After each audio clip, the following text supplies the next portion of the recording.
ஓம் தத்புருஷாய வித்மஹே மகாதேவாய தீமஹி தன்னோ ருத்ர பிரசோதயாத். நிகழும் ஸ்ரீ மங்களகரமான குரோதி ஆண்டு ஆடி மாதம் 16ஆம் தேதி வியாழக்கிழமை அன்று துவாதசி திதியில் மிருகசிரிசம் நட்சத்திரத்தில் வியாகாதம் நாமயோகத்தில் தைத்தூலம் கர்ணத்தினில் மகா பிரதோஷம் கூடிய நன்னாளில் இந்த மகத்தான ஆகஸ்ட் மாதம் பிறக்கிறது.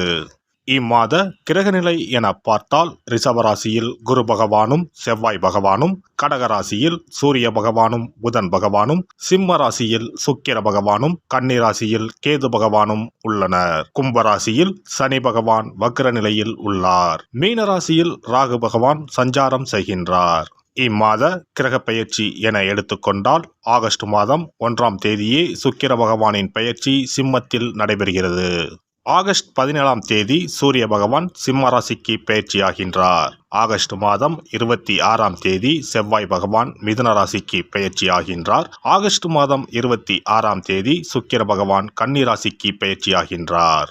இம்மாதம் 31ஆம் தேதி புதன் பகவான் சிம்மத்திற்கு பெயர்ச்சியாகின்றார். இந்த கிரகங்களின் சஞ்சாரம் மற்றும் இடப்பெயர்ச்சியால் உங்கள் ராசிக்கு இம்மாதம் என்னென்ன பலன்கள் கிடைக்கப் போகின்றது என்பதனையும், அசுப பலன்கள் ஏற்படுமாயின் ராசிக்காரர்கள் செய்ய வேண்டிய பரிகாரம் என்ன, வழிபட வேண்டிய தெய்வம் யார் என்பதனையும் காண்போம்.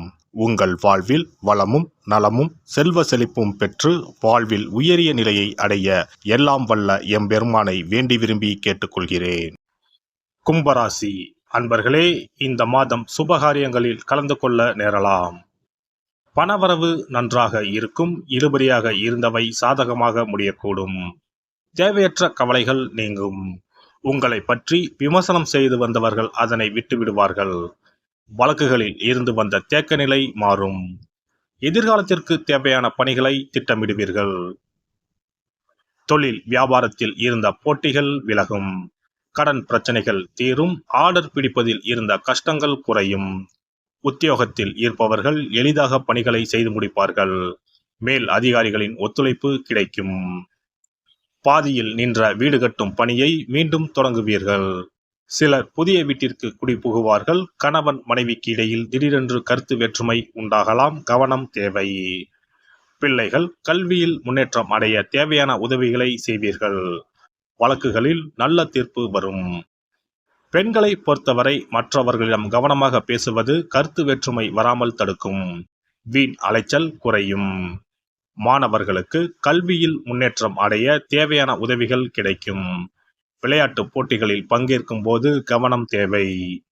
கலைத்துறையினருக்கு புதிய மாற்றம் உருவாகும். அரசாங்க அனுகூலம் ஏற்படும். வாகனங்களை உபயோகப்படுத்தும் போது மிகவும் கவனம் தேவை.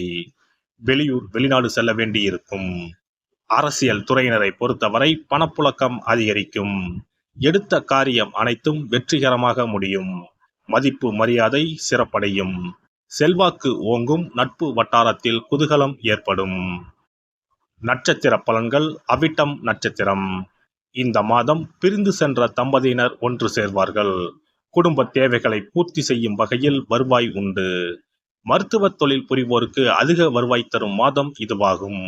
சோதனைகள் எல்லாம் வெற்றியாக மாறும். சதயம் நட்சத்திரம். இந்த மாதம் காரியங்கள் அனைத்தும் கைகூடும். உங்கள் செயல்பாடுகள் மற்றவர்களை கவரும். உல்லாச பயணங்களில் நாட்டம் செல்லும். மன அடக்கம் பெற தியானம் செய்யுங்கள். படிப்பில் நாட்டம் கூடும். பெற்றோர்கள் பிள்ளைகள் விரும்பியதை வாங்கி கொடுப்பார்கள். திருமணம் ஆகாதவர்களுக்கு நல்ல வரன்கள் வந்து சேரும். வெளிநாட்டிலிருந்து நல்ல செய்திகள் வரும். பூரட்டாதி நட்சத்திரம். இந்த மாதம் கல்வியில் புதிய மாற்றம் உண்டாகும். அரசாங்க அனுகூலம் ஏற்படும். வாகனங்களை உபயோகப்படுத்தும் போது மிகவும் கவனம் தேவை. செய்யும் உத்தியோகத்தில் இடமாற்றமோ அல்லது பணி நிரந்தரமோ ஏற்படலாம். சனிக்கிழமையில் விஷ்ணு சகஸ்ர நாமம் படித்து பெருமாளை வழிபட எல்லா பிரச்சனைகளும் தீரும். உடல் ஆரோக்கியம் உண்டாகும். சிறப்பு தொகுப்பு. கண் திருஷ்டிகள் அகன்று தடைப்பட்டு கொண்டிருக்கும் காரியங்கள் நிறைவேற செய்ய வேண்டிய பரிகாரம் என்ன என்பதனை பற்றி காண்போம். வாழ்க்கையில் நல்ல நிலையில் இருந்தவர்கள் கூட திடீரென்று பொருளாதாரம் இழந்து மன கஷ்டங்களுடன் வாழும் நிலை ஏற்படும். இந்த நிலை எதனால் ஏற்பட்டது என்று ஆராய்ந்து பார்த்தால் பெரும்பாலும் அவர்களின் மீதான கண் திருஷ்டிதான் காரணமாக இருக்கும். கல்லடி பட்டாலும் கண்ணடி படக்கூடாது என்று சொல்வார்கள் அல்லவா, அது உண்மைதான். இது போன்ற பிறரின் பொறாமை கொண்ட கண் திருஷ்டியினால் பலரின் வாழ்க்கை சிரமத்திற்கு ஆளாக நேரிடும். இது போன்ற கண் திருஷ்டிகளிலிருந்து எப்படி தப்பிப்பது? இருக்கவே இருக்கிறது எளிதாக கிடைக்கும் ஊமத்தஞ்செடி. தெய்வ சக்தி நிறைந்த செடியாக கருதப்படும் ஊமத்தஞ்செடியின் காய், பூ, இலைகள் என அனைத்தும் தீய சக்திகள் விரட்ட பரிகாரத்துக்கு பயன்படுகிறது. பொதுவாக ஊமத்தம் காய்க்கு கெடுதலை அகற்றக்கூடிய சக்தி உண்டு. நம் வீட்டில் உள்ள எதிர்மறை சக்தியை அகற்றுவதற்கு ஊமத்தங்காய் தீபம் சிறந்த பரிகாரமாகிறது. தெய்வீக மகத்துவம் நிறைந்த ஊமத்தங்காய் மற்றும் பூவையும் எடுத்துக்கொள்ளுங்கள். வீட்டுக்கு அருகில் இல்லை என்றால் நாட்டு மருந்து கடைகளில் கிடைக்கும். இந்த 2 பொருட்களையும் மஞ்சள் தண்ணீரை கொண்டு நன்றாக கழுவி விடுங்கள்.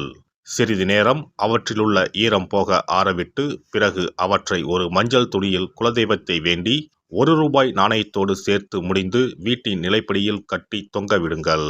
இந்த முடிச்சை வெள்ளிக்கிழமை அல்லது ஞாயிற்றுக்கிழமைகளில் தயார் செய்து வாசல் படியில் கட்டுவது சிறப்பு.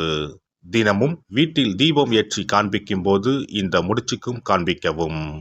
இதேபோல் ஊமத்தம் இலைகள் கிடைத்தால் அந்த இலைகளை சுத்தமான மஞ்சள் தண்ணீரில் கழுவிவிட்டு அவற்றை கொண்டு வீட்டில் இருக்கும் விநாயகருக்கு திங்கள் கிழமைகளில் தொடர்ந்து அர்ச்சனை செய்து வர வேண்டும். ஊமத்தம் பூவையும் விநாயகருக்கு சூட்டலாம். 3 வாரங்கள் தொடர்ந்து திங்கள் கிழமைகளில் விநாயகருக்கு ஊமத்தை இலையால் அர்ச்சனை செய்து ஊமத்தம் பூவை சூட்டி வழிபட்டால் வீட்டில் உள்ள கெட்ட சக்தி நடமாட்டம் மற்றும் கண் திருஷ்டிகள் தீரும். ஊமத்தம் செடியும் சிவபெருமானுக்கு உகந்த இலை ஆகும். இந்த ஊமத்தங்காய் வைத்து சிவபெருமானுக்கு தீபம் ஏற்றி வழிபடுவதன் மூலம் நமது பிரச்சனைகளில் இருந்து எளிதாக விடுபட முடியும். முதலில் 2 ஊமத்தங்காய்களை எடுத்துக்கொள்ள வேண்டும். அவற்றின் மீது முட்கள் இருப்பதால் மிகவும் கவனமாக கையாள வேண்டும். ஊமத்தங்காயின் காம்பு பகுதிகளை வெட்டி கொண்டு கத்தியை பயன்படுத்தி ஊமத்தங்காயின் உள்ளே இருக்கும் விதை பகுதியை முழுவதுமாக நீக்கிவிட வேண்டும். பின்னர் 2 அகல் விளக்குகள் மற்றும் விளக்கு வைப்பதற்கான 2 தட்டுகளை எடுத்து சுத்தம் செய்து அவற்றிற்கு மஞ்சள் குங்குமம் போட்டு வைத்துக் கொள்ள வேண்டும். பின்னர் 2 தட்டின் மீதும் ஒவ்வொரு அகல் விளக்கை வைத்துக் கொள்ள வேண்டும். அதன் பிறகு எப்போதும் பூஜை செய்வதற்கு வைப்பது போன்ற வெத்தலைப்பாக்கு, பழம் போன்றவற்றை வைத்துவிட்டு 2 விளக்குகளையும் ஏற்றி சிவபெருமானை மனதார வேண்டிக் கொள்ள வேண்டும். எனக்கு இருக்கும் பிரச்சனைகள் அனைத்தும் தீர்ந்து இன்பமான வாழ்க்கை கிடைக்க வேண்டும் என வேண்டிக் கொள்ள வேண்டும். இந்த பூஜையை வெள்ளிக்கிழமை அன்று தொடங்கினால் தொடர்ந்து 9 வெள்ளிக்கிழமைகள் செய்ய வேண்டும். ஊமத்தங்காயின் மீது எவ்வாறு முட்கள் இருக்கிறதோ அதுபோல நமது வாழ்க்கையில் இருக்கும் முட்கள் போன்ற பிரச்சனைகளை அவை தீர்த்து வைக்கின்றன. இந்த பூஜையை நாம் தொடர்ந்து செய்து வருவதால் நம் மீது இருக்கும் கண் திருஷ்டிகள் அகன்றுவிடும். தீராத துயரங்கள் தீர்ந்துவிடும். பணம், நகை நம்மிடம் பெருகி வரும். சிலருக்கு கையில் சுத்தமாக பணம் இருக்காது. வறுமை தாண்டவமாடும். கடன் தொல்லையால் கஷ்டப்படுவார்கள். பண பிரச்சனையில் சிக்கி கொண்டிருப்பவர்கள் இந்த தீபத்தை ஏற்றினால் 3 வாரங்களில் நல்ல பலனை பெற முடியும். தொழிலில் நல்ல முன்னேற்றம் இருக்கும். கடன் பிரச்சனைகள் தீரும். உறவினர்களிடையே பகைமை இருந்தால் அவையும் மறைந்துவிடும். நோய்வாய் உள்ளவர்கள் இந்த தீபத்தை ஏற்றுவதன் மூலம் நல்ல பலனை பெற முடியும். பொதுவாகவே எந்த பரிகாரம் என்றாலும் அதை முழு நம்பிக்கையுடன் செய்தால் மட்டுமே முழு பலன் கிடைக்கும் என்பதை நினைவில் கொள்ளுங்கள். எல்லாம் வல்ல இறையருளால் நீங்களும் உங்கள் அன்பு குடும்பமும் உடல் நலம், நீலாயுள், நிறை செல்வம், உயர் புகழ், மெய்ஞானம் ஓங்கி வாழ்க வளமுடன். இந்த வீடியோ பதிவு உங்களுக்கு பிடித்திருந்தால் லைக் பண்ணுங்க, கமெண்ட் பண்ணுங்க, ஷேர் பண்ணுங்க, மறக்காம சப்ஸ்கிரைப் பண்ணுங்க, பக்கத்துல இருக்கிற பெல் பட்டனை கிளிக் பண்ணுங்க. நன்றி, வணக்கம். ஓம் நமச்சிவாய. சிவாய நம.